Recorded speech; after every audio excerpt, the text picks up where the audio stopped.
বাংলাদেশের ড্রোন ভারতের আকাশে এলাকায় আতঙ্ক, ঘটনাস্থলে পুলিশ এবং বিএসএফ। ঘটনাটি হাসনাবাদের ভারত বাংলাদেশের সীমান্ত বরুণহাটের কাটাখালী এলাকার ঘটনা। এলাকার মানুষের দাবি, গতকাল রাতে কাটাখালীর সেতুর ওপরে বেশ কয়েকজন যুবক বসেছিল। সেই সময় বাংলাদেশ থেকে একটি ড্রোন উড়ে এসে সীমান্ত পার হয়ে ভারতের কাটাখালী এলাকায় আসে। প্রত্যক্ষদর্শী যুবকরা তৎক্ষণাৎ মোবাইল ক্যামেরায় সেই ছবি ক্যামেরাবন্দি করে। পাশাপাশি এলাকার মানুষের মধ্যে একটা আতঙ্ক তৈরি হয়।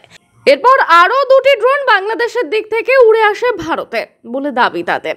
খবর দেওয়া হয় হাসনাবাদ থানার পুলিশকে। তৎক্ষণাৎ ঘটনাস্থলে হাজির হয় হাসনাবাদ এবং হিঙ্গলগঞ্জ থানার পুলিশ। পাশাপাশি ঘটনাস্থলে আসে স্থানীয় বিএসএফ ক্যাম্পের বিএসএফরা। এই ঘটনাকে কেন্দ্র করে এলাকায় রীতিমতো আতঙ্কের পরিবেশ তৈরি হয়েছে। পুলিশ এবং বিএসএফ উভয় পক্ষ থেকে পুরো বিষয়টি ঊর্ধ্বতন কর্তৃপক্ষকে জানানো হয়েছে বলে জানা গেছে।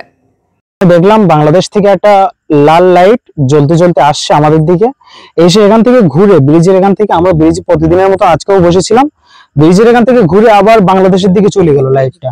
এটা সম্ভবত ড্রোনই ছিল, কারণ ফ্লাইট এইভাবে যায় না, ড্রোনই ছিল। আমরা অনেক কাছে ছিল, আমরা স্পষ্ট দেখতে পেয়েছি যেটা আর কি। দেখে এবার ওটা আবার বাংলাদেশের দিকে চলে গেল। দেখে তারপর সাথে সাথে আমি আমাদের পঞ্চায়েত প্রধান মামা আবুল কালাম ইসলামকে জানাই। জানানোর পরে সাথে সাথে মামা আসে, আসার পরে সেখানে দেখে, ওগুলো দেখে তারপরে মামারা আর কি বিস্তারিত পুলিশ প্রশাসনকে সংবাদ দেয়। এখন কি রীতিমতো তখন আতঙ্ক? জি স্যার, আমরা রীতিমতো আতঙ্কে আছি। তারপরে আমরা আবার দুটো ড্রোন ওইরকম দেখতে পেয়েছি এখানে। প্রশাসন না, ওগুলো আমাদের এই পারে উঠছিল, আমরা দেখতে পেয়েছি, প্রশাসনরাও দেখেছে। দেখে আমরা রীতিমতো আতঙ্কে আছি। এখানে পুলিশ প্রশাসন সব মোতায়েন আছে। এখন আমরা এখানে আর কি দেখছি বাস্তব আর কি ঘটনাটা কি হচ্ছে। তোমার নাম?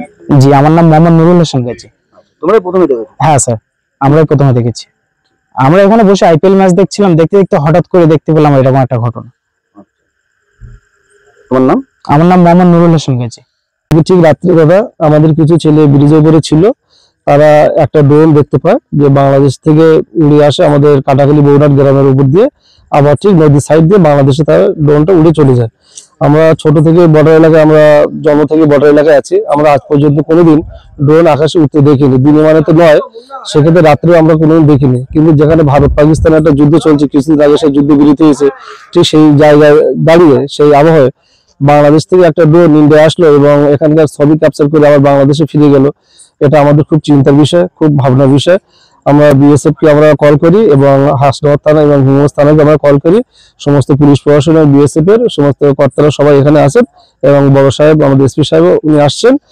এই মুহূর্তে গ্রামের লোকজন সবাই খুবই উদ্বিগ্ন যে এরকম রাত্রে হঠাৎ করে ড্রোন এখানে যে আনাগোনা হচ্ছে। এবং পরবর্তীতে আমরা দেখলাম, মানে বিএসএফ ও দেখেছে, আমাদের পুলিশ প্রশাসন তারাও দেখেছে। তারপরে দুখানা ড্রোন আবার এসছে এবং সেই দুখানা ড্রোন বাইলাইনে, বিশপুর, পাটলি, ভুলি এই সমস্ত এরিয়া ঘুরে আমাদের বাদামতলা এরিয়া দিয়ে সেই দুটো ড্রোন আবার বাংলাদেশে ফিরে গেছে। আপনাদের রীতিমতো আতঙ্ক আছে?